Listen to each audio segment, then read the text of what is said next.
നമുക്കറിയാം അതിക്രൂരമായാണ് 5 പേരെ 23കാരനായ അഫാൻ എന്ന് പറയുന്ന കൊടും ക്രിമിനൽ തീർത്ത് കളഞ്ഞത്. എന്നിട്ട് ജയിലിൽ കിടന്ന് ചിക്കൻ ചോദിക്കുന്നു, മീൻ ചോദിക്കുന്നു, ചായ കുടിച്ചില്ലെങ്കിൽ തലവേദന വരുമെന്ന് പറയുന്നു, പേപ്പറിൽ കിടക്കില്ല എന്ന് പറയുന്നു. പോലീസുകാർ ഒരു കുണുവാവയെ കൊണ്ട് നടക്കുന്നത് പോലെയാണ് അഫാൻ എന്ന് പറയുന്ന കൊടും ക്രിമിനലിനെ കൊണ്ട് നടക്കുന്നത്.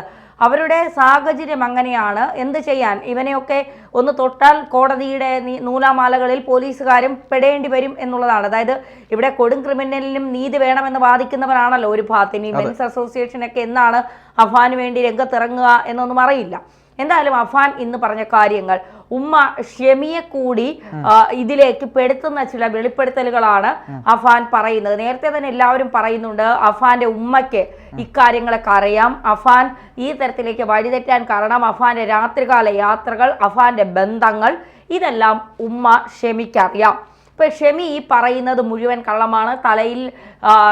കട്ടിലിൽ നിന്ന് തലയിടിച്ച് വീണതല്ല ഷെമി എന്നും, ഷെമി മകനെ രക്ഷിക്കാൻ, അതായത് ഷെമിയുടെ കള്ളങ്ങൾ പുറത്തു വരുമെന്ന് ഭയത്താൽ ഷെമി മകനെ രക്ഷിക്കാൻ എന്നതിൻ്റെ പേരിൽ ഷെമിയുടെ രഹസ്യങ്ങൾ പുറത്തു വരാതിരിക്കാൻ വേണ്ടിയാണ് ഷെമി ഈ നാടകങ്ങളൊക്കെ കളിക്കുന്നത്.